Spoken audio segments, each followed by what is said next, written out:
like to call to order the select board meeting of Monday, January 7th. I'd like to join in the pledge of allegiance.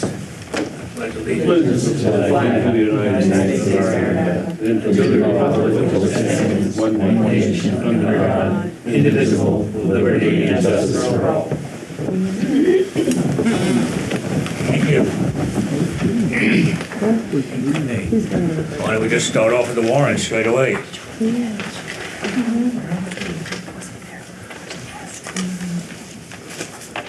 I have the general warrants, Bill. Yep. The general warrants are dated 12/19/18 to 1/7/19 in the amount of $52,176.17. There was 87 invoices in total. Blue Cross Blue Shield was $17,611. Cargill Salt, $10,479. And I called Carrie on a couple that I had questions on. One was accent, and she gave me the reasons why we paid them additional $2,000. We're up to $10,900 now on an $8,000 contract. Yeah, there's been a few change orders. Yeah, a few Yep. change orders on that. Yep. So that's what counts for the overage there. And the other one I called her on is, I tried to find the number 10-7, whatever it is, for the town manager. And that was for aquatic nuisance grant for the St. Albans area watershed for $5,938. And Carrie got a good explanation on that one, so if you want to tell us, Carrie, the report. Well, the town actually acts as the fiscal agent for SAWA, St. Albans Area Watershed Association, and we apply for a grant at the state level that otherwise SAWA couldn't get. So by doing this the last 2 years, and AJ Johnson has helped a lot with this, and worked with SAWA, but we've gotten about I think last year was even more, but at least $6,000 a year, so they were able to 1 year get a second operator and just pull more weeds out of the lake. So we were able to access some grant funds by acting as their fiscal agent.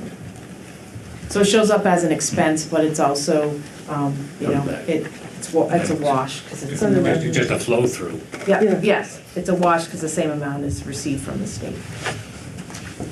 Based on that, Bill, I would make a motion we approve. Any questions or comments from anyone?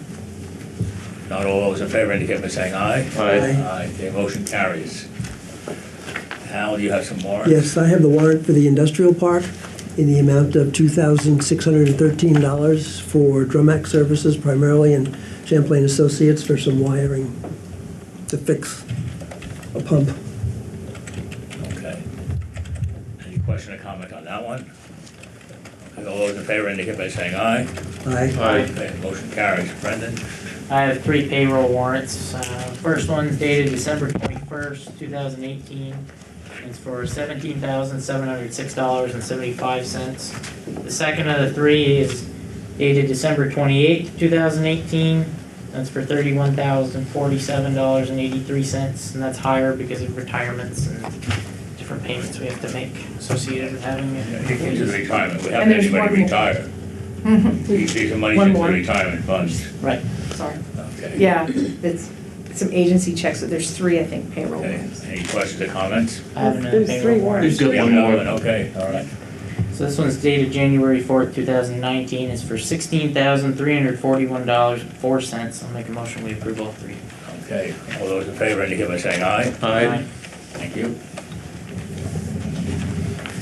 Minutes. I have minutes. Okay, good man. I have reviewed the minutes, and I move that we approve the December 17th minutes as written, and also the December 27th minutes as written.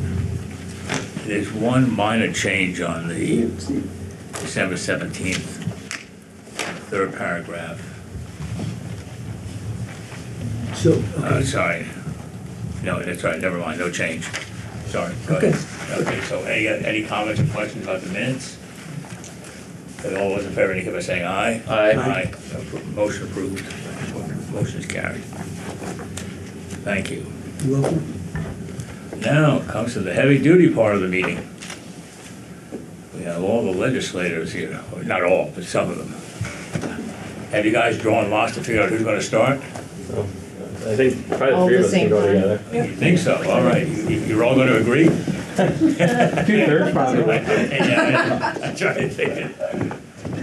This is the only place where we probably have the Who's majority. agreeing with Mike? So do you want to set, Bill, do you want to set a time limit? Do you want to try to? Okay, 5 minutes each work for you guys? Sure. I'll start off. Okay. Thank you guys. I'm Corey Parent. I've had the pleasure the last 4 years to serve as a state representative, the district that these two gentlemen will be filling for the last 4 years in the House, and as with strong support out of St. Albans town, was elected to the state Senate in November, and appreciate the opportunity.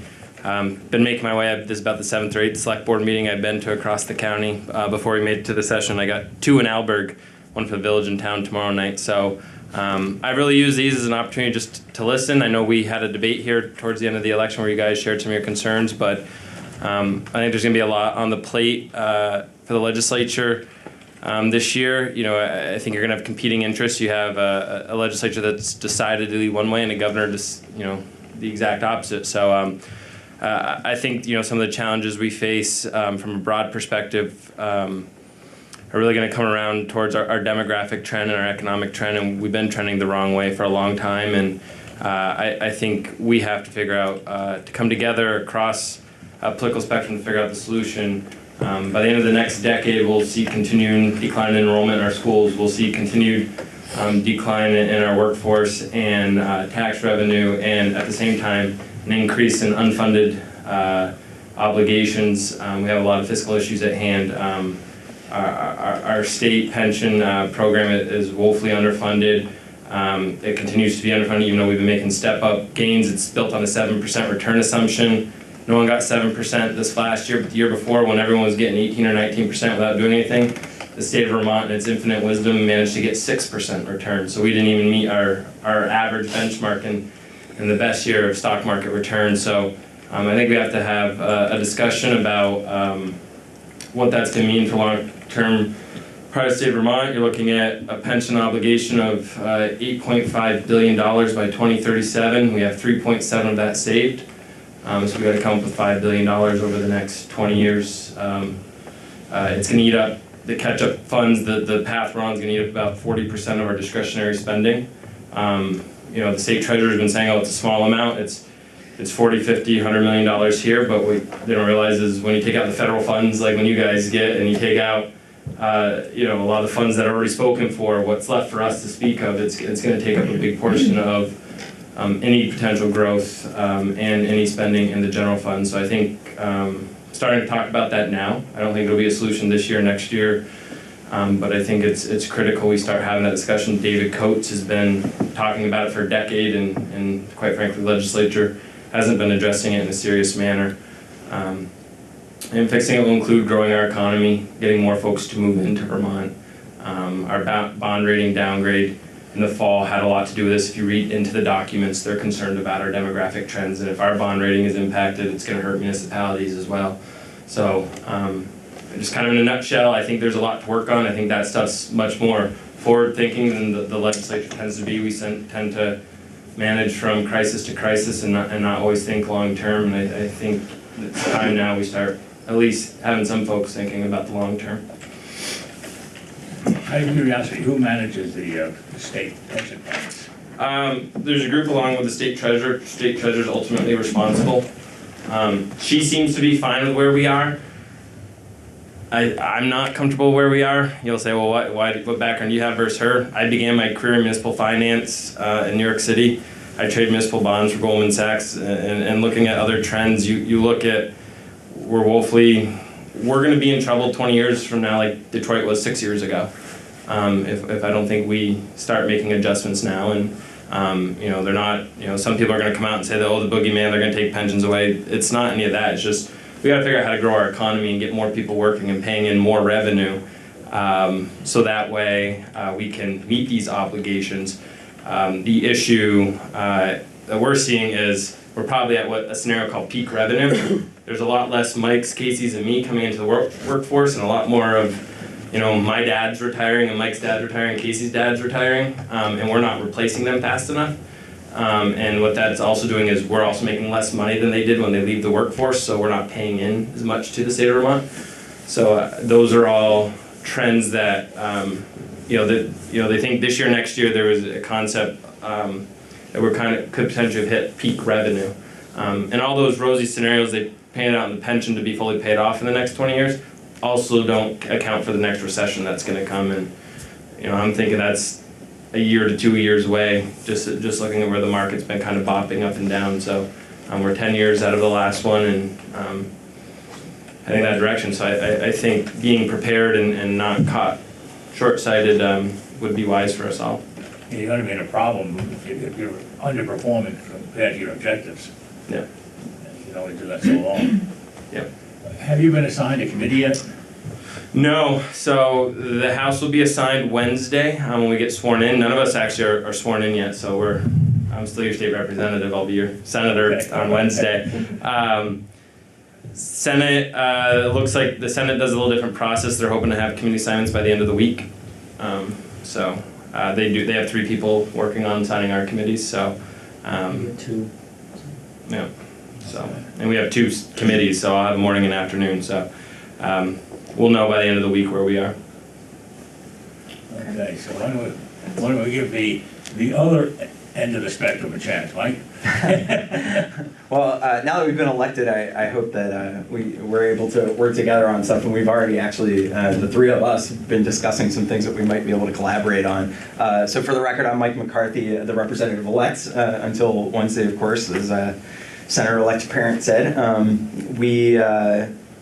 Casey and I will represent St. Albans City and the southern portion of St. Albans Town, which brings us here this evening. I really appreciate the opportunity to talk to you all before the session. There are a lot of economic and demographic factors that are concerning for the medium and long term, and what I would say is that in the decade or so that I've been paying attention to state finances, this is the first time in a long time where people haven't been talking about a big gap between the anticipated revenues and what was in the budget. We're usually coming into a legislative session with, looking for an extra 50 or 60 or 70 million dollars that we thought we'd have that isn't there.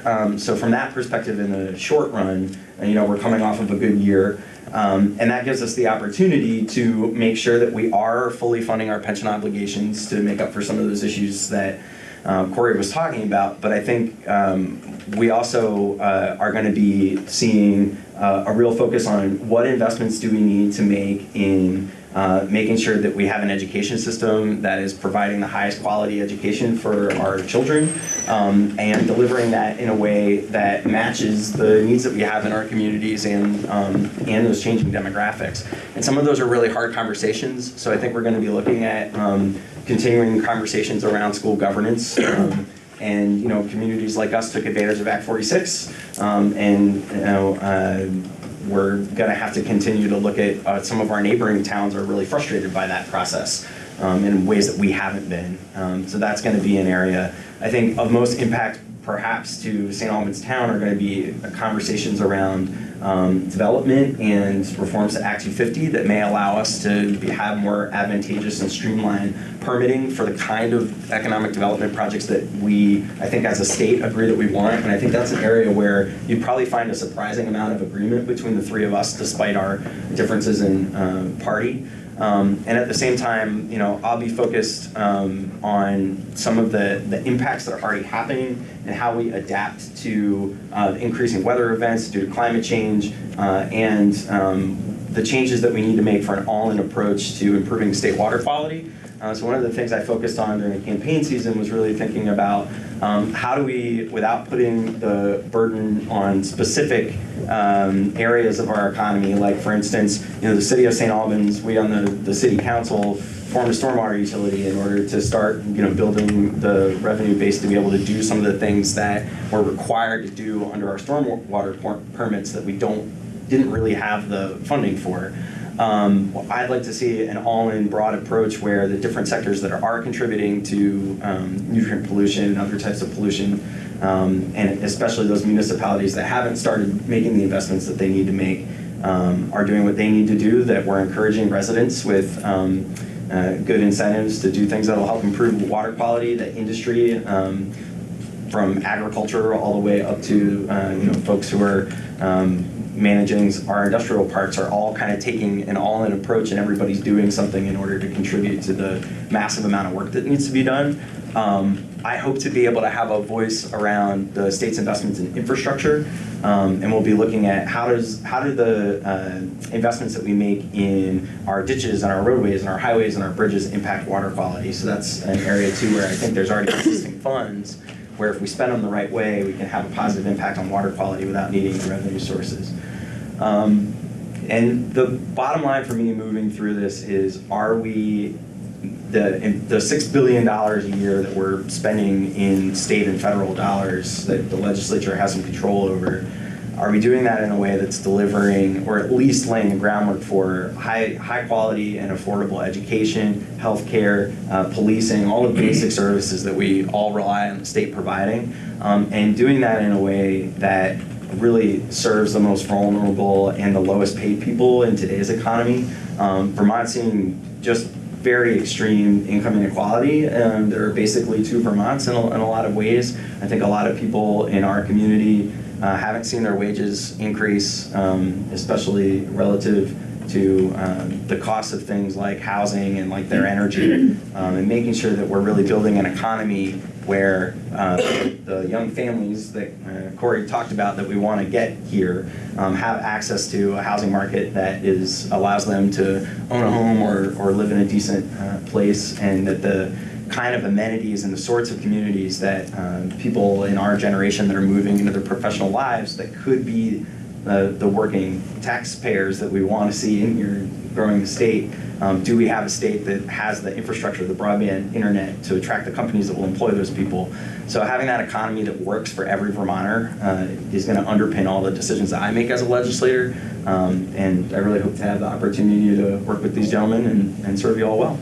So thanks. Well, I'm a little encouraged by the three of you and your approach to Act 250. I'm worried about your colleagues in Montpelier. It's my understanding that the proposed changes that will be coming from the administration is part of a working group, and I'm pretty sure most of the environmental groups have signed off on it. I really don't think it's going to be, someone could throw a wrinkle in the fire, but I think it's going to be something that most people are going to, for the most part, agree with.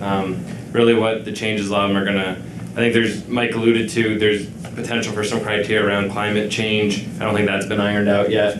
But I think, I think most people agree that maybe we can relax some restrictions in downtowns and some of our industrial parks to kind of, allow that, a master permit to kind of come in a little more. We want people to grow in our industrial park here. That's where we want them to build a factory. And in the suburbs, right? Yeah. Take the handcuffs off. That's a help. Well, that's going to be, I think, the one area that probably isn't necessarily as touched in this reform, from my understanding in the administration, is I don't know if there's going to be a ton of reform on building a new housing development like we have up near Prospect Hill here. That corridor might be okay, but Okay, Casey, you get the chance to talk about the middle.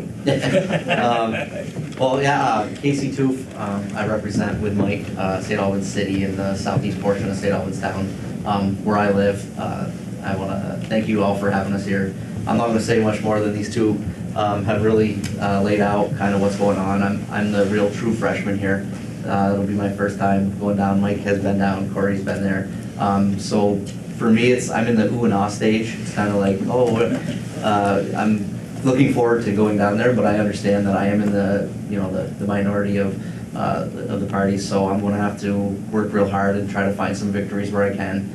It all really depends on, like we said, we don't have our committees yet, so I'm really eager to find out which committee I'll be on Wednesday. And like Mike said, it's just working with across the aisle, because I have to go home and talk to my parents, talk to my family, talk to my neighbors and friends, and obviously to you guys, I want to make sure that I am doing a good job, that I am working for St. Albans, because we have seen that $6 billion budget's grown over $1 billion in the last 8 to 10 years, and that's really concerning to me as a father, as a resident, as a taxpayer. and I want to make sure that we can kind of get that under control. Like I said, find little victories here and there where we can kind of bring it down to earth. So. You're gonna have your work cut out for you. Now we know I who think to so. contact. Yeah. Right, okay. And did anybody have any questions or comments they'd like to ask? Me?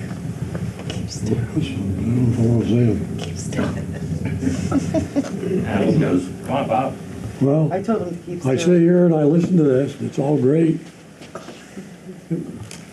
Water quality. Got the former guy from the city here, Mr. McCarthy. We just dumped 2 million gallons around untreated sewage in the St. Albans Bay. I think if you look back, that's gonna put it at least in excess of 8 million gallons in the last 14 months. It's been dumped in here. We're worried about stormwater runoff. City hasn't done a thing, state hasn't done a thing about fixing that problem. We still sit here with it. It's been going on for over 20 years. The bay keeps getting worse and worse. And then you add to the fact that these guys are all in the state now. All these places below here, on Lake Champlain, dumping in too. Burlington and all of them. The lake drains in the north end. We're on the north end. And they dump in all their oranges and tennis balls to see where the water flows. And, well, it doesn't come here. Well, water finds its own way. I don't care where the wind blows it. The water's gonna go where it goes. If it comes in here, it stays. Doesn't run out. Instead of worrying about the farmers and all this other stuff and what runs off the top, they need to start worrying about what comes out of the sewage plants. Not so much that. And you talked about getting people to move into the state. I was watching the thing on TV. We're gonna pay them $10,000 to move in.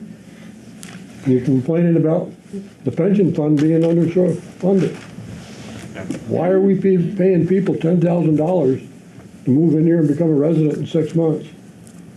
Which to me, I look at as saying, they can come in and they can go to college and get a job in one of the places. We're gonna pay them $10,000 and our kids gotta pay full price to go to college? Yeah, I agree with you. That program's gotten a lot of attention. It was snuck in by the chair of the Senate Economic Development Committee. It's Senator Sorokin's pet project, and he put a couple $100,000 into that. I mean, it's part of a larger bill. We all voted for it, or most people voted for it. I don't know if anyone voted against the Economic Development bill, but yeah, even if it was effective, we didn't put any money into it to really make it effective. It's kind of a flashbang, if anything else. Well, it's maybe flashbang, but they're advertising it. Oh, I know. They'll probably spend more on advertising than they'll end up giving away, quite honestly, with it. Can you speak to the new motor vehicle laws that are coming out? Because a lot of people are getting postcards in the mail now. I'm fortunate. I did not get a conditional pass. Yeah. But there are people, obviously, that have a, how do you say, conditional pass, that have to have the cars fixed before they can. That's going to hurt a lot of people. So you're talking about the inspection process. Yeah. And the legislature's really heard that some of the changes that were made have been too punitive.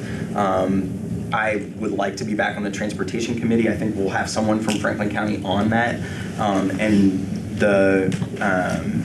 I think that there's a strong support for making it easier for people to be able to afford to get back on the road, to stay on the road, as long as there aren't really unsafe conditions on their cars. So dialing in where that place is, that's the common sense solution on that score. There's strong support for that, I think, across the aisle, and that a lot of Vermonters have talked to the legislators who made those changes and the DMV about that in the last year. So some of us are sort of new or retreads coming in are able to say, we're going to go in and be supportive of dialing back some of the too onerous rules around inspections, but we also want to have an eye towards safety, so it's finding that right place that I think is really important, and I think that the Senate and the House Transportation Committees will take that up. I did want to just address on the water quality. You're seeing some municipalities, like the city of St. Albans, for instance, make the investments that they can, or at least plan them. Like there's investments that we're planning on making and have secured some federal grant funding for improving the treatment. So, but the combined stormwater overflows, especially in those communities south of us, there has been no money for that. And it's very expensive per project to dig up old infrastructure and to fix the problem. So that's where, when we talk about an all-in approach to the entire state, taking a look at having the funds and looking at all of the existing funds that we have as a state to make that water quality a priority, you better believe that those combined stormwater overflows for people like me who care about water quality are going to be a priority. It is a really difficult problem though, because we're talking about spending the most money to fix only a very small part of the overall pollution problem in digging up all that old infrastructure and replacing it.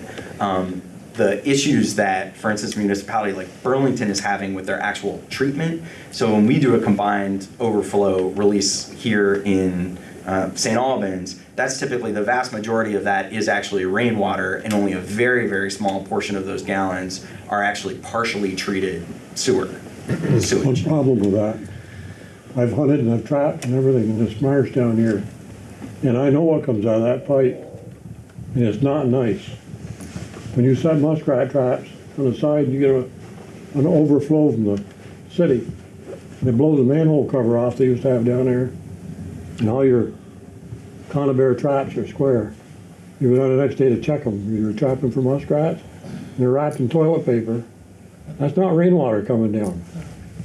And last spring, me and my wife were walking down here on the park, walking along after the water had come up, and we had a wind. My wife was highly disgusted. The shoreline up on the top of the breakwater, the seawall, was littered with tampon applicators.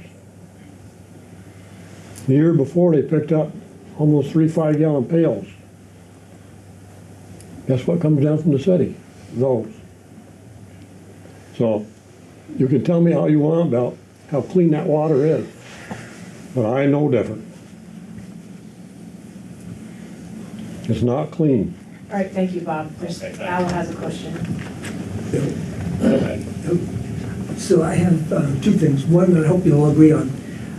We had an accident at the intersection of the Stash Road and Route 7, and I've been asked by the select board to write a letter, which I will also propose to the city, so it's a joint letter between the city and the town, asking AOT to install an intelligent traffic light at that intersection so children can get across the road more safely. So to that degree, when I get this letter finished and people sign off on it, I would like letters of endorsement from the three of you. You know, it'll be addressed to the Secretary of Transportation. Right on Main Street and right off there? Yeah, right by the school. Does the city control this? Well, the city does, but there's a real issue. I'm talking with Chief Taylor, talking with Chief Taylor. They're both two state roads that intersect, even though they're in the city jurisdiction. And I know there's been conflict between the AOT and the city on who's responsible.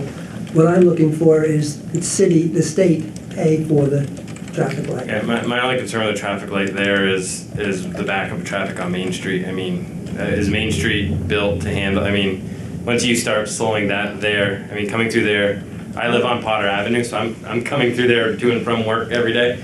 You know, I'm a town resident there too. I mean, I'd like to just see a study before I endorse anything on what really the impact. Be a study before. I know, but in all honesty, it's. Pushing it this way, you have children. I do. A child was hurt. Yeah. I think we have to look to way to prevent any child from being hurt, yours or anybody else's. If it slows down traffic, so be it, if it's in the interest of protecting children. I mean, I think we could look for more creative solutions to get children from the Potter Avenue area to town school. That may cost more money, but not We're working on that easy. too. But, you know, for me, I think there are multiple ways to solve that solution, or solve that problem. I'm thinking Fairfax Street, people bypassing to go down Fairfax Street and things like that. So Yeah. I would definitely read any kind of study that they would have for it too. Because even Fairfax Street is backed up. I was just going up it today, and that one's backed up quite a bit too. People coming down. I mean, we're actually one of the few parts of the state of Vermont growing, which is a positive, especially St. Albans town. in Georgia tend to be some of the growing communities that we have, Milton, Georgia, St. Albans Town. And so we're definitely gonna have some things, but Fairfax Street is rough, and and I take Fairfax Street, because I gotta turn left off the stash, so I'd rather go around Fairfax Street, take a right back into home, but you do create more traffic on those roads. The biggest problem there is the city and the town designated that as a truck route. The trucks were going down the small side streets, and the residents in the city and the town, Nason Street, complained. But you take a truck coming down and small kids trying to get across, you can't see. And I've always thought it's too long of an intersection anyway, to have kids crossing. I mean, it's a long, it's not a normal John, it's a 4 or 5, it's what, 6 lanes worth of? You have to have an area of refuge, they told us, so a big island. Right. In any case, the second thing I would like to propose is, having just come back from both the South and Ohio, those two states, South Carolina and Ohio, are really booming. And they're also very open to immigrants. And I think we need to expand our workforce, we need to replace us old people with, and you're not producing enough yourselves, so we should invite, I think, and make an effort to invite immigrants in that are looking for a place to live and raise their families. And I think we could make an effort, better effort on that level. The state economist told us that if we wanted to fix Vermont's demographic problems really easily, we would set up criteria and be able to design our own immigration policy to fill the jobs with the type of people with the types of skills that we want and allow them to immigrate here from other countries. And the state of Vermont, unfortunately, doesn't control immigration policy. That's a federal issue, and we know how broken the federal immigration system is. But it can influence the special work visas. Yeah, so we've been doing that for years, the apple orchard, apple pickers, people like that, so it's not new. yeah, so we really will, I think all of us are united in those skilled agricultural workers having a system that makes sense for the kinds of need that there is to advocate with our federal delegation. And we as state leaders can have some influence over that, but we won't be able to drive that policy, obviously, from the State House in Montpelier.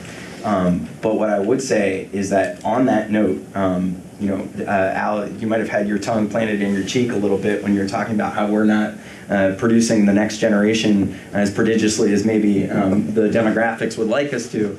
But one of the main key drivers of that is how expensive it is now to have a child. In order to have the kind of quality of life that we all do as professionals, that us and our spouses both work, and we both work full-time, I think, in most of our cases. The cost of childcare and the cost of healthcare, the cost of housing, the cost of food, those things that aren't really captured by inflation as well are things that we all need to take a good hard look at. And if we want to attract families to Vermont, dealing with the cost of living, especially for young families, is something that we're really going to have to grapple with. And I think there's an enormous support in the business community for banding together and working on ways to provide childcare where people work and help businesses do that better, and to also use the facilities that we have as our school populations do decline in some communities to offer wraparound care. Like we have made great strides providing more quality early education, but oftentimes parents can't take advantage of it because they don't have the childcare that syncs up with that. So those are tweaks around the edges of our early ed and childcare system that I think we could start to make over the next couple of years that could help make it easier for people to have young kids. Not to prolong the discussion, but at one point, this whole childcare issue, the state, I don't know, administratively has changed the requirements for the folks that run childcare. And all they've managed to do is drive people out of it and close it. So legislating, you have to get these damn administrators back to reality. And I think on that, I would say thanks very much. you drive up a great point, because I have 2 kids. We have to drive all the way to Highgate every day to bring my kids there because I can't find anything in St. Albans. I have a 3-year-old and a 3-year-old, so younger kids even more. There's more regulation on it, and I feel like I make a really good decision on who I want to. You guys have a vested interest to go after this thing, come on. I think all of us have kids getting here. Okay. Thanks again, we'll see you Well, right there's after you another guys. Mine's too old now, I don't have that conflict. It's the next one, Mike, over here. Before they go, I just want to say, we have proposed $30,000 in our budget for next fiscal year for stormwater consulting, to set up our own, or to study our own stormwater utility. The things, the ideas that are bouncing around in my head and bouncing around in files on my computer are to match other funds, federal, state, but to match. So I want to reinforce to these gentlemen, it's like our utility, and I know the city's utility is to match funding from other sources. Stormwater is a big issue, as even Bob has said, and I agree with him. There's been odd stuff in the water, but we need help to get the lake to where it should be. We're happy, I don't want to put words in people's mouths, we're happy to help and put forward our share, but we shouldn't be burdened with the entire. We don't want to be treating almost 700,000 gallons of untreated sewage. Well, I'd prefer to treat no gallons of sewage, I agree. but we'd also need to treat the stormwater that's there and to clean up what's going on now and to slow down. Control what we can control. Pardon? Control what we can control. Exactly, and pay for our fair share Right. of it. Okay. Again, anybody, any other further comments, questions? Feel free to reach out to us anytime. We will, don't worry, we're not gonna be shy, no, we. Take care, thanks again. Thank you for having us. Thank you. Thank you for having us.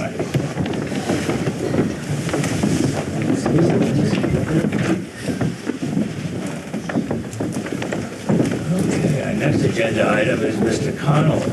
Equally riveting. No, I'm just talking. The public hearing on unified development bylaws. I'm sorry, I didn't mean that about Ed. I'm like, look at look, everyone just. Didn't mean to scare him away. They're excited about this next topic. Okay. Right. I'm happy to see you. I'm happy to see you also. It's nice to see you. Do we have to read that? We should read that thing and open the hearing Yeah. in an official way. Okay, you have a special, It's in your packet. all right, You want me to read it? Or you got it? yeah, you better read it. In accordance with the Vermont Planning and Development Act, 24 VSA, Chapter 117, this public hearing is to hereby review and update the Unified Development Bylaws and zoning map for the town of St. Albans, Vermont. Unified Development Bylaws and zoning map upon adoption and while in effect shall amend in its entirety all prior bylaws and subdivision regulations of the town of St. Albans. Okay. So now the hearing is open. So I have a question. I got this in this meeting's packet. In the last meeting, I got this. I haven't compared them, but is they the same? Other than fixing a few typos and adding in a couple of, there were some missing words, nothing else has changed. Okay. In terms of technical stuff, I just want to reinforce for the public that's here, we have been going through and editing the format, so that, because the file was starting to get bloated and having some technical issues with it. But the technical part of it has not changed, and the verbiage has not changed. And I also have, And the most recent version that Al is holding is on our website. is on the website, yes. Actually, there are a couple of significant changes, not major changes, but changes from one to the other. In terms of language, Language and concepts? concept too. I have two, well, I don't know. So I just start off, my usual, I've gone through this, again, fairly carefully. And I have two comments. One is for certain types of activities which may or may not need a permit, we look at valuation. We're going to have market valuation or assessed valuation. And my feeling is we should not have, it should be one or the other. Now, if we're looking at assessed valuation, is the simplest. It's here, it's on the product, it's in our listers cards and everything else. Now, Go ahead. Are you talking about in the flood hazard regulations? I'm just saying, Because the flood hazard regulations are, have to be approved by FEMA, and they do call for market value. But if you, when you're trained by FEMA to look at those values, they allow you to use our assessed value minus depreciation, but only in the flood hazard regulations. okay, but otherwise, the idea of using market, if somebody had to use a market value, they'd have to go out and get. They can question our assessed value. Oh, yeah, but if you say, oh, you want market value, they'd have to go out and get an appraisal on their own, and that gets pretty expensive. So if we could use our assessed valuation, less depreciation, that's fine. But I just don't want to cause an unnecessary burden on people. It does say that in the FEMA regulations. You use Yeah, but it doesn't market. say that in here that I saw. It doesn't here say two different things. It's one that's associated with the flood hazard zone only Okay, is market, and then there's another portion of the text where it provides Becky with some administrative rules so that she can approve Yeah, simple, easy things. that's what I'm looking at. And that's where we use the 606. assess, because then one Right. of us can stand up, walk to one of the file drawers across the room, that's what it is, and there you go. Okay, now the other thing I have concern with is the DRB may require a letter of credit of up to 30% of infrastructure costs. Now, and up to 50% of landscaping costs. Where do these percentages come from? They were in the, I believe those were in the Those were original, in the previous the previous bylaw. editions. That was not changed at all. What, Previously approved. Well, it shows up here as red as being changed. No, it was I'm added looking at page in. 56. for it example. was, It was in the bylaws already, but there were some spots where it had been inadvertently left out. Okay. I believe site plan was one of those. So it's on page 56? Yeah, it's about halfway there. That's when I came up. Two-thirds down. There's a couple of places that comes up again. Page 60. If it's an up to, you had said, do you want it to be Yeah, higher? my feeling is that this should be up to 100%. Because you're talking infrastructure. And infrastructure can be very, very expensive. And I don't think the town should be on the hook for anybody not doing what they're supposed to do with their infrastructure. So that's on them. By saying up to doesn't mean it has to be 100%, but at least you have the authority to say, you put your money where your mouth is and get the job done. Because if we have to do it, we're gonna call the letter of credit and get the 100%. And that's really to protect the town. Well, 100%. What would you use?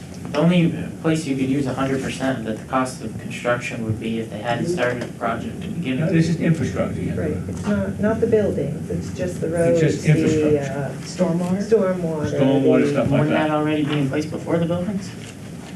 A lot of that would have to be in place in order to Doesn't start matter, any new if they don't construction. do it, I'm just starting to get, I agree with the letters of credits and even surety bonds every once in a while for certain types of work, but I'm not following the need for up to 100% because 100% would imply that nothing had been done to begin with. that's correct.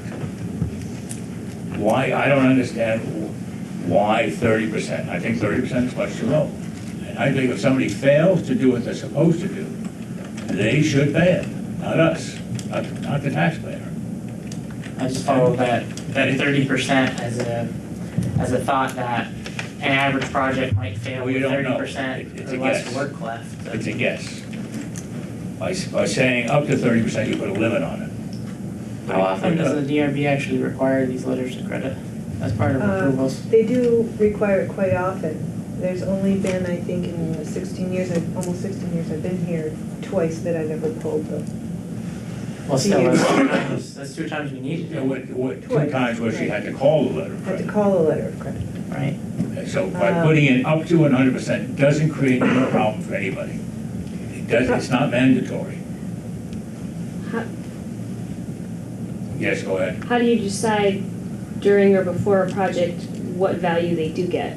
Are you gonna say I have to do 80%, but somebody down the street only had to do 10%? Could be, it depends on how you present it to the DRB. I And if you have a huge thing and it's a very difficult project and it's very complicated to do, it might be prudent for the town not to put itself on the hook. That's all I'm saying. This is all contingency. So just, I'd like to see that change up to 100%. And the up to, obviously you can't go above it, and it gives the DRB and the zoning folks some leeway. I like the idea of not giving discretionary leeway in areas of letters of credit and things like that. It's already here. Up to 30%, not That's to, right. up to 100% the cost of the entire project. No, For I the mean infrastructure. infrastructure, Well, yes. infrastructure is, Well, I mean, if you, as a developer, I know you don't want to have potentially get on the hook for that kind of thing. well, as a developer, I finish my projects and never had a Well, letter of that's- credit called, but yeah, I understand where you're coming from. I just think, as you mentioned earlier, 100% is the beginning. I would say, Bill, I hear your point, but would you accept 80%? Well, no. I understand the logic. I No, don't disagree. the question is it's not what I would accept. By giving the DRB the authority Yep. to go to 100% means that the whole thing can be covered. And it's up to their discretion To, to go down. It might be 10%, it might be 30, it might be 50, it might be 80, who knows? That's their discretion. Right. That's all I'm saying. okay. What you want. I guess if the DRB, Becky, what do you think the DRB's reaction is? It depends project to project. I understand that, I'm talking about the policy. It adds another I'm not lot. sure that they would feel that they would need up to 100% on a project. This is mostly to finish projects. If for some reason, halfway through a project, they can no longer finish, and you've got a road that is not completed to a home they've just sold, or it isn't actually to finish the whole project. And if they do go through half of the project, I don't think the town's gonna wanna pay to finish the whole project anyway. They'd finish at a reasonable conclusion to that development and go away from the development. We're not developing property. Well, fair enough, but, I don't think the town certainly would not get involved in building a road. I'm more concerned with stormwater. I look at that kind of infrastructure. That's my concern. And that's gonna be a big issue as we go forward. Okay, you might, well, if it's only stormwater that you're concerned with, maybe putting something in the bylaws that says that the stormwater for each phase has to be completed prior to I don't know. building permits or something like that, but I don't think we need to have up to 100% for a letter of credit. That does go against their ability to borrow for the Oh, I project fully as understand well. letters of credit, yes. So they have to be doubly solvent. Well, I mean, I'd rather have a letter of credit. Not a bad thing. As Not a bad opposed thing. to a bond or other surety. Yeah. I'm not sure that I can't speak for the DRB, but I'm not sure that, my I'm looking- feeling is that they would not As a need to have resident, 100%. as a residential developer, my first thought goes to, what have I been through in Franklin County? And I've had requests to provide bonds for construction of infrastructure, and those were waived eventually, but one thing that the town of Swanton did for us in the project off of Route 105 was they gave us right in our approval a partial release of building permits prior to X amount of pavement, and then certain numbers of building permits for certain, any lot. So they phased your development, That would, basically. I think phasing makes a lot more sense for infrastructure completion, because, That's all part of the project, that's within their discretion. right, I'm just saying, in lieu of, a higher percentage here, maybe look at phasing a little bit more as a,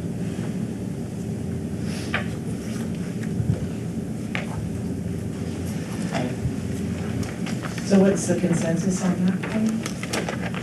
I'm sure I heard. I'm not sure I know. Is, There is, what percentage would you go up to? There's nothing wrong with up to 100% because you don't have to go there. Right. Right.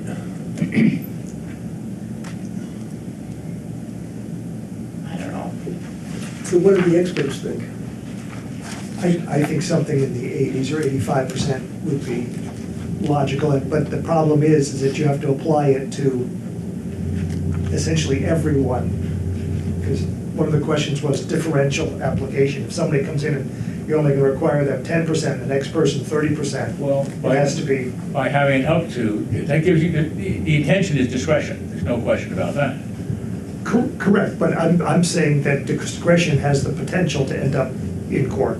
Because you forced me, you put me out of business because I had to put in a bigger letter of credit than Joe, who came in 2 weeks ago and had a similar. I've done that, Bill, I've won on that. Yeah. For the town of I don't Mike. care, I really don't care what you did and went to court on. The question is, look at our town, that's all. So I'm looking at the legal ramifications Well, of what you're proposing and So maybe. giving development review boards large areas of discretion, especially in relation to approvals and finance of projects, often leads to court. And I've been there on the opposing side, that's what I'm trying to tell you. Anyway, so what do we figure is a real reasonable percentage? 50 of infrastructure and 75 of landscaping. I'll go with his recommendation, 50. Well, I'm not even looking at landscaping, I'm looking at infrastructure. Just That's a big infrastructure. hit. And I'll go for 60 to 70%. You go for 75? Sure. I'll go with 100. Up to 100. You won't go up to 100. I'll give it up to 80. No. All right, why don't we compromise at 75 on the infrastructure and leave 50% for the landscaping? So this would be a substantive change that would have to go back to the Do you planning. think this is commission. substantive? Yes, Very. I believe it is. All right, then it Yes. goes back. Yeah. Okay, that's, I just wanted to make sure you were aware, this needs to go back to the planning commission for Okay, hearing. fine, goes back to the planning commission. Susan, we need to go March vote? No, these are not voted on. These are voted on by the planning commission in the second. Okay, besides, does anybody else have any other comments or they'd like to make on this whole subject? All right. Was there a consensus with 50 and 75? 75, yeah. Yes. Yes, 50 and 75. Okay. 75 infrastructure, 50 landscaping.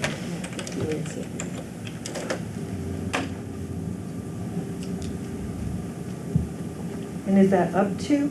Up to, yeah. Okay. Yep. You want to leave the discretion there.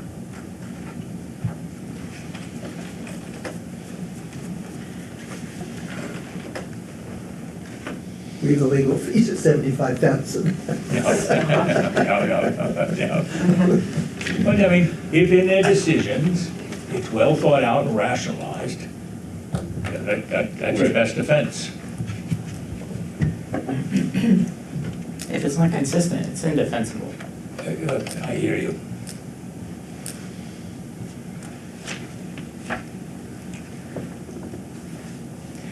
A rational decision, whether it appears to be arbitrary over time, is still going to legally fall in our favor. Anything where there's discretion Yeah. is challengeable, no matter what, even 30%. But All right, but so as long as the logic is you have to say reasonably why you want it. applied, yeah, it's, And it may turn out, you say, look, we don't trust this guy. Or it's more than, biting off more than he can chew, who knows? Okay. Does anybody from the viewing public have any input on this whole question? Was it 524? 2415? Okay.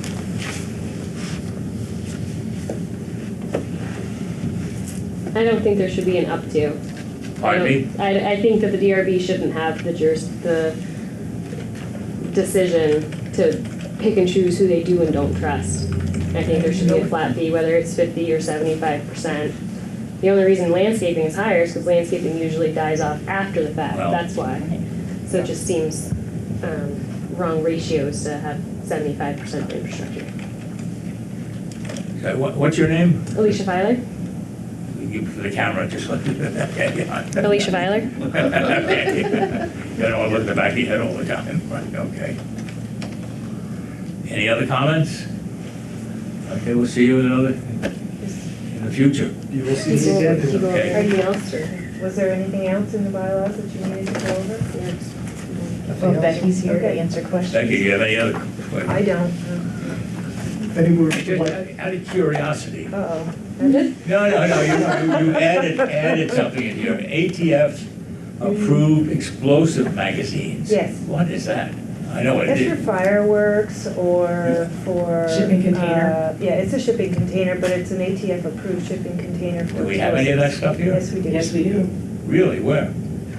And on Jewel, Yep. Where? end of Jewel Street. I don't know. I'm not sure we should be discussing this. We're, No, it's public record. Yeah, I'm just wondering why it's here. Granted. They have to go through the whole process, and they have armored doors. It's not just a regular shipping container, it's a It's been, specifically armored one. Okay, because it's something we've never had, so right. by highlighting it, you draw attention to it. And, you know, if we have some dangerous materials in town, people should be aware of it.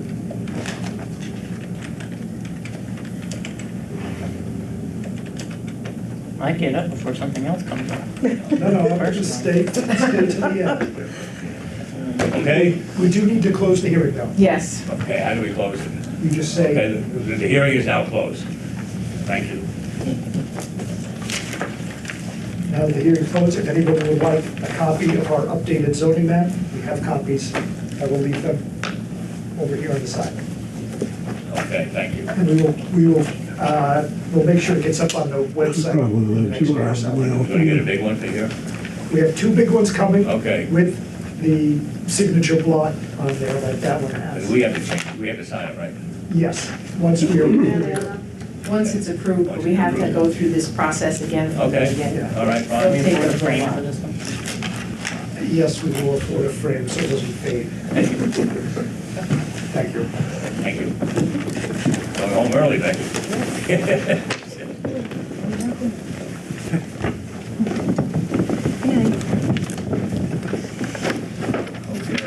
Gary, you're up next. See what my zoning is. All right, so the first item, providing twice a month updates is the DPW, or Department of Public Works relocation project.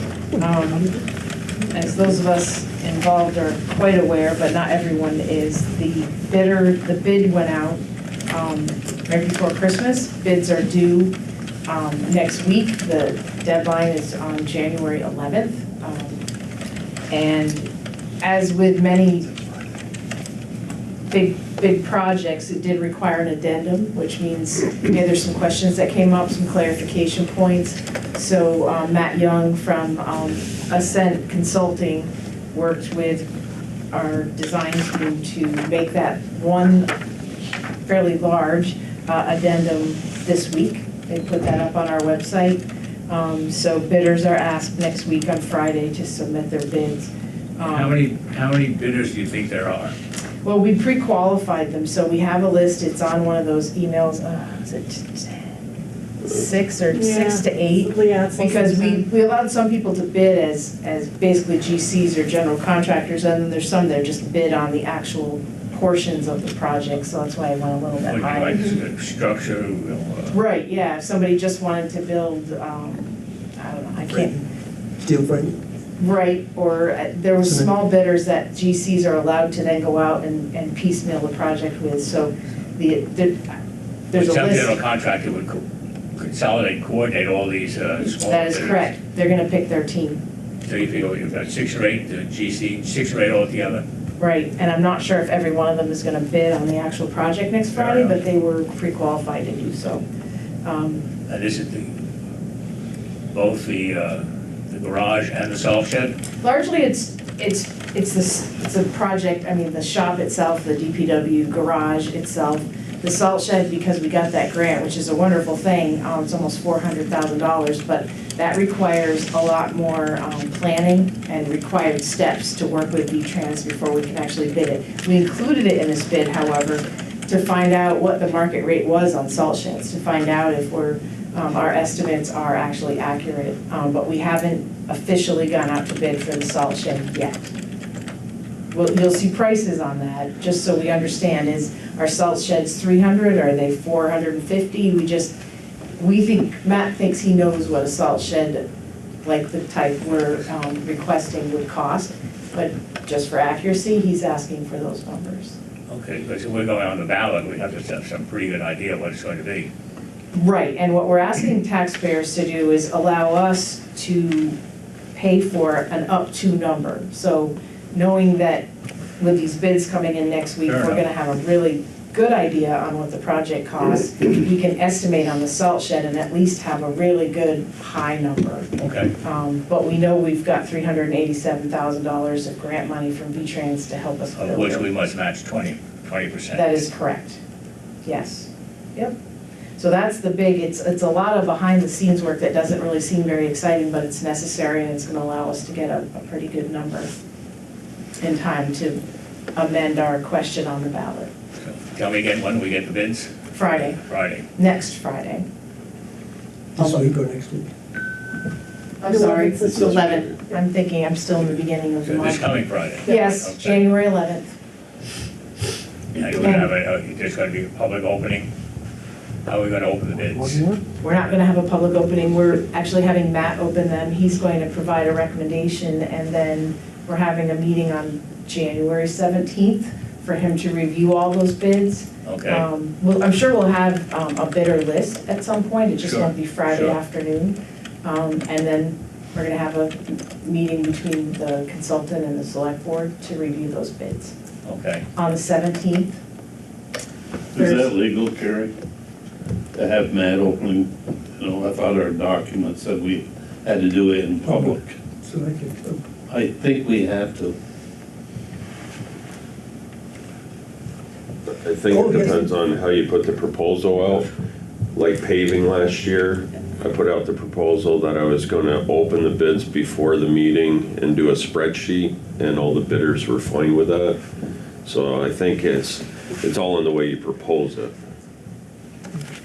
I mean, if we have to do it an open bid, we can do it on Friday at the office here, at this We office. just don't wanna get tripped up. No, I hear you on Right, that. right. Right, good.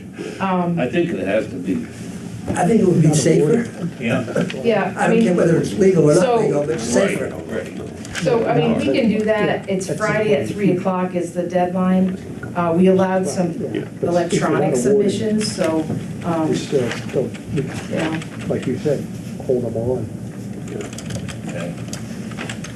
as long as it becomes public information. I mean, our policy says right under procedures, section A, the town reserves the right to waive any formalities or technicalities, and I think that's one of we're not trying to hide anything, we're just saying But- this was sent to, We didn't waive anything. It's the first we heard of it. Right? Well, she has the well, no, authority. Right, she did. the But she has the details, authority. right, the details of those contracts have been, I most of wouldn't the want to take details. that on responsibility, that kind of money. No, I mean, now that you've highlighted it publicly, I think we're gonna have to do it anyway on Sure, Friday, yeah. the 11th, 3 o'clock. And Okay. the apparent low bidder list will be available, but it Yeah, won't, but it is, you know, it won't hurt. low bid does not guarantee the job. That's right. There's so many other variables involved. so There's many, yeah. So, Interesting to see how the numbers come in. it will.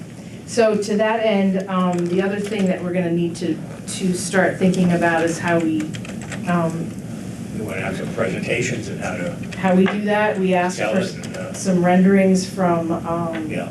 our consultant, which basically is just a 3D model. It's just a model right now, because we don't have final specs on any of these things, but on what the building looks like. Yeah, And we'll have to talk about cost estimates, when we get those cost estimates in. And then explain to people that this is how we propose to pay for this building, not through any new taxes, but in fact through an infrastructure fund. And this is how much we would like to use of that infrastructure fund. I thought we were gonna use it all if we had to. Correct, but I don't know if we'll need to use it all. Understand that. You're but right, though, yeah. I thought I read somewhere, just in this packet that we had, that we were gonna do it for a 20-year at X number of dollars. That was, I thought I'd already deleted that. That's just from the previous question, and that should be deleted. Good. We're gonna use the money from the Infrastructure Development Fund, and in fact, Anna and I have already talked about, we have a couple smaller, old DPW funds, you know, like 5,000 here and maybe a $10,000 there, that should be used for DPW infrastructure, and those are the kind of things we should use for this project. And a little bit of impact fees. We have some impact fees to use for that too, so. The last time we were able to fund, well, I think we should be able to fund the match for our salt shed anyway, so. The impact fees are there for that reason, so. That is correct, right. That's Yep. the So first bucket to tap. no loans, no interest. We have the funds set aside right now for this project. That came up at the one meeting we had It did? years ago. Yep, in about three. And, yeah. 3.5, something like that. So that's where we are on that. Quick question about DRB before you, the DPW before you move on. Are you Okay. moving on to the next? Yeah, go ahead. What's your We're question? still on DPW. All right, so we each got a copy of the decision from the DRB. There are a couple of items in the findings of facts that the public might see and might have questions about. The first that I found was delineated wetlands as shown on Exhibit 3 will not be impacted in any way by this project. I haven't seen a copy of exactly what Exhibit 3 is. It's a combination of maps and emails by the looks of things. Does that area include, the previously delineated area include where the wastewater, easement is proposed to be in the future? It does not. That one is, Exhibit 3 is the wetland delineation that we got signed off from the state previously on the western border. So we're looking at the eastern portion for, yeah, just as a public. We're also exploring not even having to go through that wetland, but to underground bore, so we haven't finalized that yet. And my only other item out of the approval was number 13 in the findings of facts. Construction is proposed to be completed by the fall of 2019. I think that's not possible. Now it actually is possible if we get approval. Not for the salt shed, but for the DPW building itself. The salt shed approval, The salt shed, the building itself is gonna take a little bit longer to do than the building. okay, and that's if we get a bidder that can perform the work somewhat immediately following approval from the voters, which may not be the case either. We'll find out. When they went out to bid. Well, we're hopeful, and that's why they're bidding right now. Right. We're trying to get in the queue, hopefully on someone who's giving us a good deal, early in the season. Yeah. Starting in the spring, it's gonna be, going like mad if we get approval to do it, to get it done this building season. They might be finishing, I'd say in January, that's likely, but it's our goal right now to be done at the end of 2019 with the building. Okay, again, just something I caught and I Yep. wanted to talk about. Thanks. Anything else? Okay, I sent you a little flyer. Send me some feedback on that. Things I need to add. It needs to be short. I don't want to add a lot to it. It's just a one-page draft. Might be easy to hand to people, or I haven't talked about mailing them out yet, but I think we need to do an education piece on all of our ballot items, Sure, no question. and this will be part of it. I wonder, in terms of that education piece, should we consider buying a whole page in the Messenger for all this information? I don't know. Well, what now? For all the different ballot items, but particularly for Education. particularly for the garage. Should we take a large piece of space in the Messenger, I won't say a whole page, but a large, You know what explain I this? prefer, if we had something on the Brigham Road, a 4x4 post, That's fine too. put that there where it's there every day, Yeah, that's a good idea. or outside the town hall, Yep, another good idea. Yeah. Like this, yeah, What Like is the one- city's done. for all their projects. Absolutely, and they done it months before the project Yeah, started. yeah. And I think we could use this newspaper through prepared releases. Right, Other okay. methods. I like Stan's idea. I do too. I think Alan's shaking his head like he's gonna jump on it, so. Up and down. Well, get your artist ready. Oh, jeez. We do have a very good artist. I know, Yeah. I know we do, that's it. That farmer's market, you got yourself a big job. We could have DPW the movie. I know somebody's children who are very good at video. Oh, okay. Yeah, We that's could have right. DPW Going to the college movie. for it. Probably has some new stuff. Yeah. You could even look at alternatives that aren't on the flyer, like maybe hooking up with Northwest Access to do a video tour of the current facility and how it's inadequate, you know, something that could run repeatedly for the month of February. Yeah, we actually. Maybe, I see a meeting February 4th and March 4th proposed at 6:30 at Town Hall. Maybe there's room for a second meeting in between, you know, those two dates. Maybe even at the actual facility for anybody that might want to look at what we have now in person. Okay. Food for thought, your call, but. The other thing, you could use the school, send out the flyers to all the children at middle school and hold the meeting there in their gym, but also have the ability to take care, childcare while the meeting's in progress. I'm not sure they'll allow us to do that anymore. Really? Yeah. I asked even to do a job ad, and they wouldn't do that. But we could ask. Job ads, not a. I know. Okay, so let's- I can explore it. We could ask. I just am not sure. Not they told me no already, but we will ask again.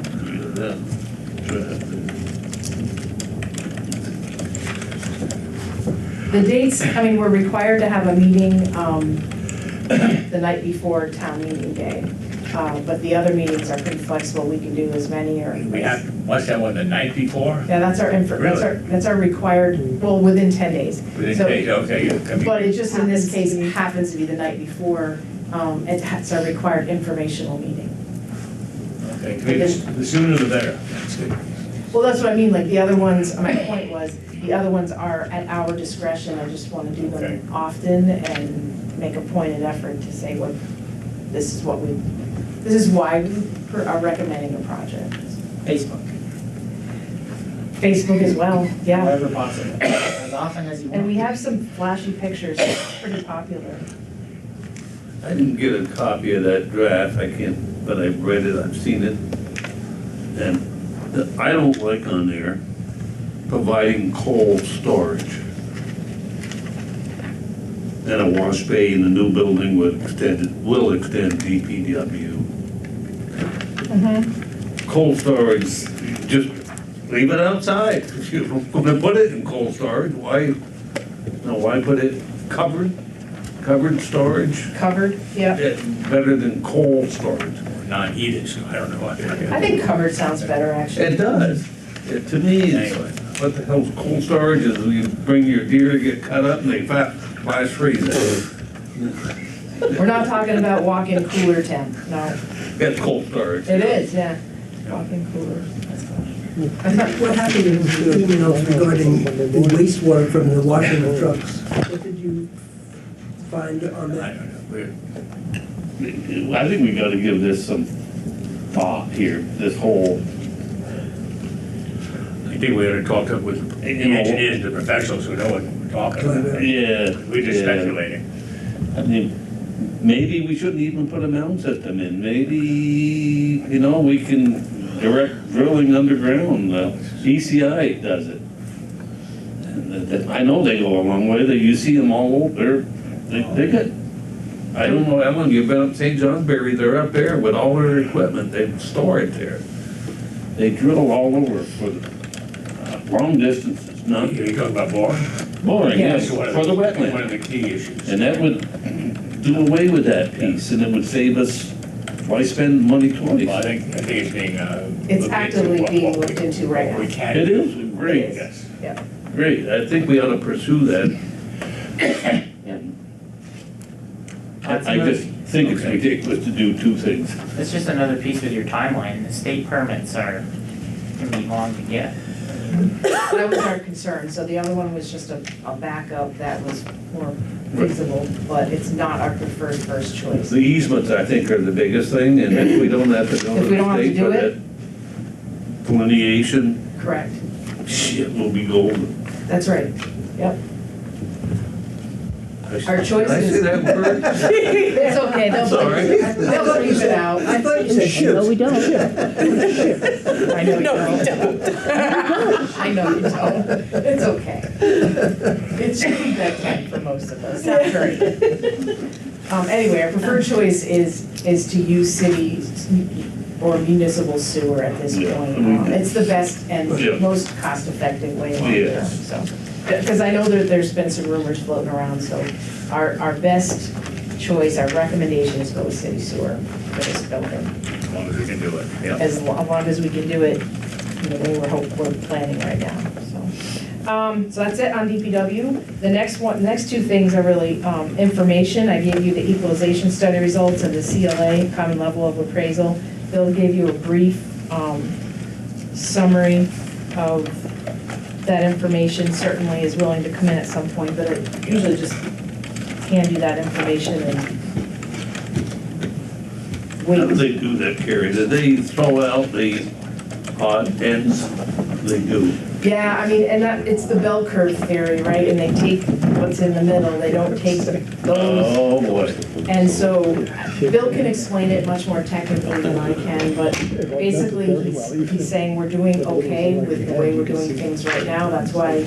But you will notice that some of our numbers are changing because it's the same year, our common level of appraisal dropped and the grant list went up a little bit. So what that does is it affects our taxes. Like the county courthouse tax, you know. Only on the new home, right? Purchases, yeah, purchases would be here too. He can explain that dynamic a little bit better than I, but The skewness would bother me and something like that. yeah.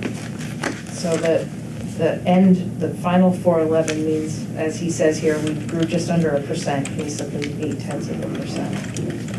And he broke it down by, someone had asked me, I can't remember if it was Bill or if it was you, but where exactly, I think it was you actually, Stan, where we saw the most growth. So that's why he summarized this a little bit. And that was the 2 plants in the industrial park.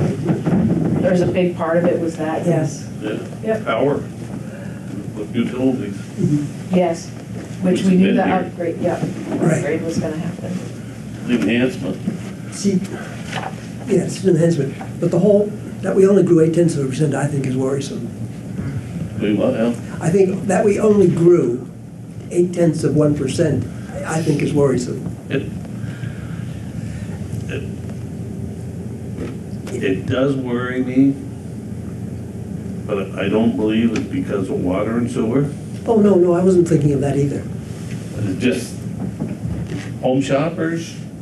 Yeah, there's a whole lot of reasons for it that we need to understand and then develop something to help counteract it or to make ourselves attractive, I guess would be the better way. Well, that's why I'm a sense of pain in the butt on this budget thing, because I used to just, okay, but I'm looking at what we've done and where I see where we're going, I'm getting concerned.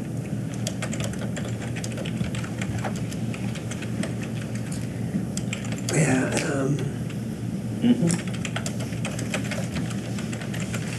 I went to, Burlington is compared quite often with Greenville, South Carolina. And so I went there, and it's amazing what they have done with an old town and how attractive they made it and how it has grown and brought in other businesses to it just because of what they did with Main Street. Not only because of that, they had tax revenues and they have things, a lot of different things, but they got the community together to market them, everybody to market the community. Right. You know, and Vermont had a large growth burst this year. Yeah. But based on their population, if you move 600 people in here, you'd have a burst. Yeah, That's not, 1%, yeah, it was. Yeah. and we got fifth in the nation, Vermont, and street crimes. We're high, Yeah. very high in the nation. I know.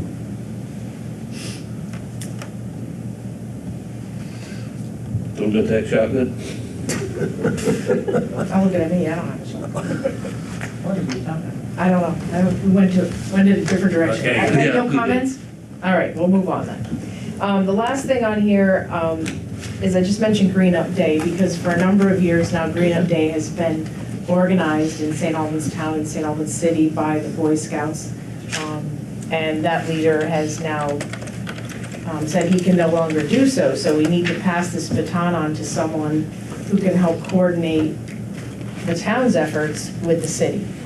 The city's also kind of grappling with the same thing, so we're looking for a volunteer who might want to help us organize these things. We pay for the extra bags, it's just collecting some supplies, identifying 2 or 3 locations, and asking for volunteers to help at one of each of those locations. So if you're interested, let me know. We were thinking maybe one of our seasonal employees might help. We'll have to talk. So that's it. That was just an FYI of the change and us looking for some volunteer help. And this usually is a more popular project because it's a very specific project defined by time. And obviously it's usually the first Saturday in May, so we're gonna need somebody fairly soon. When you say volunteer, but if we're looking for a seasonal employee, we would pay that We would person. probably pay that person to attend a few meetings, that's correct. But it's not, I don't think it's like a 40-hour job. Right, I understand that, but I'm just saying it out hourly, we loud. would. Correct, yeah, that's correct. And that was it for town manager's report. Leaves us to public comment. Bob, You sit here, I can go up there to the main door. anyway, no, I Actually, no, we need He's you on to talk TV. here. The microphone's up there and the camera can see you.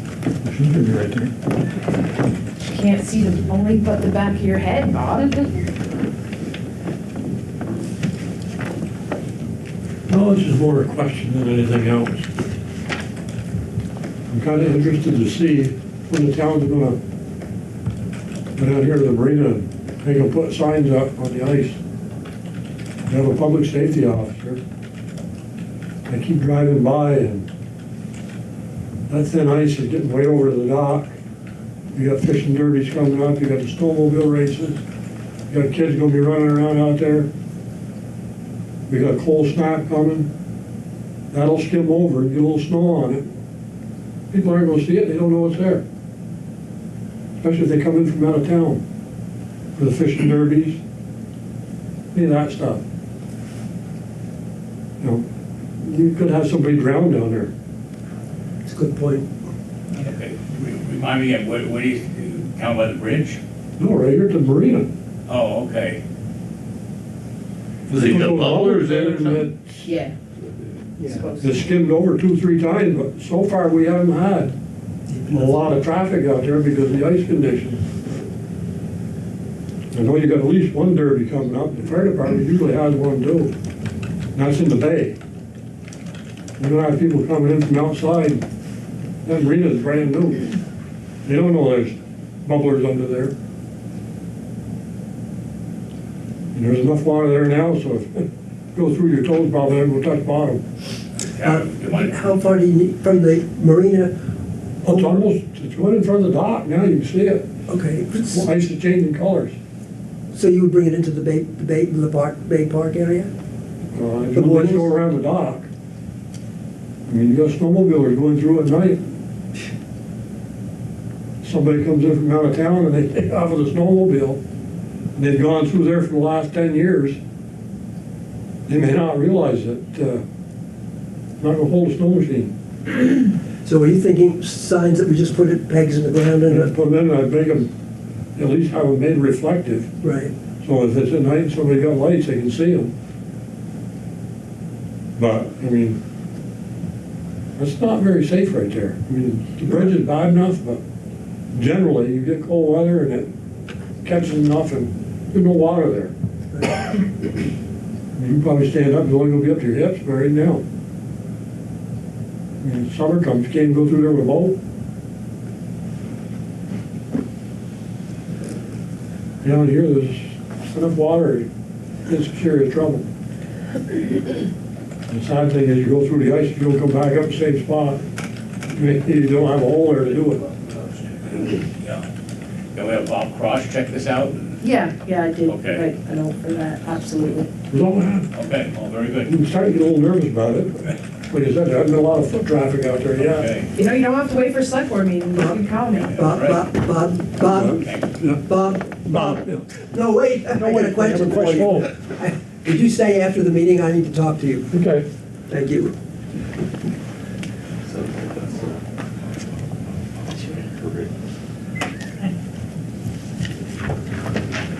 Back to you. All right, no, a public comment schedule. Yeah, schedules. Okay. So the schedule for us is we do have a budget meeting next week on the 14th at 5. Our regular select board meetings are not on the holiday. Our offices are closed on Martin Luther King Day, so we're having the select board meeting on Wednesday, January 23rd at 6:30. And then we're going back to our Monday schedule, Monday, February 4th. And the select board is meeting on the 17th of January to review the Department of Public Works bids that are coming in. And then the 14th at 5. Right. Good budget. Yes, I think I said that, but yeah, that's all right. It's on the, Yeah, I think so. yep, it's on your schedule, so 14th, which is a week. Move to adjourn. Okay, any objections? I object. Okay. Motion carries 3-1. With Brendan objecting. We're gonna put that in there. Go ahead. Okay. I like these